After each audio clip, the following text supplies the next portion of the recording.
Tout au long de votre enfance, on vous a toujours appris à manger des fruits et des légumes frais. Mais pourquoi? La fraîcheur est-elle la meilleure option et à quel point est-elle vraiment fraîche? Dans cette vidéo, nous allons discuter des idées fausses qui entourent les aliments surgelés. Tout d'abord, nous allons comprendre ce que frais veut vraiment dire. Jetons un coup d'œil à cette pomme fraîche et croustillante que vous avez achetée à l'épicerie cette semaine. Pour qu'une pomme reste fraîche, il faut la cueillir avant qu'elle ne soit mûre, pulvérisée avec des produits chimiques tels que le 1-méthylcyclopropène, ciré et stocké dans un entrepôt avant d'être transporté dans un supermarché ou vendu à un fournisseur de denrées alimentaires. Ce processus peut prendre jusqu'à 14 mois si l'on tient compte du temps de transport. Hors saison, d'autres additifs sont utilisés tels que des fongicides pour prolonger la durée de conservation de la pomme. Cela ne s'applique pas uniquement aux pommes.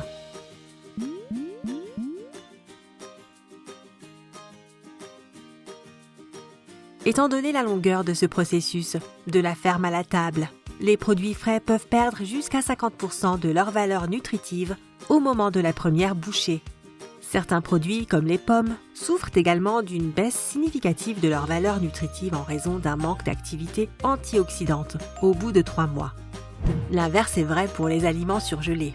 Grâce aux méthodes modernes de surgélation, les agriculteurs peuvent récolter leurs produits au plus haut degré de maturité et les congeler instantanément, ce qui leur permet de conserver leur valeur nutritive. C'est ce qui se rapproche le plus d'une alimentation directement issue du jardin.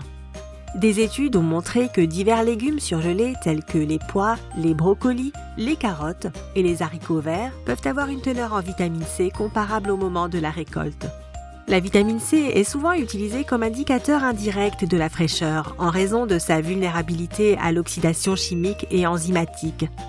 La congélation des aliments peut permettre d'économiser plus que la seule valeur nutritive de nos aliments, mais aussi de réduire les coûts et de diminuer notre empreinte écologique.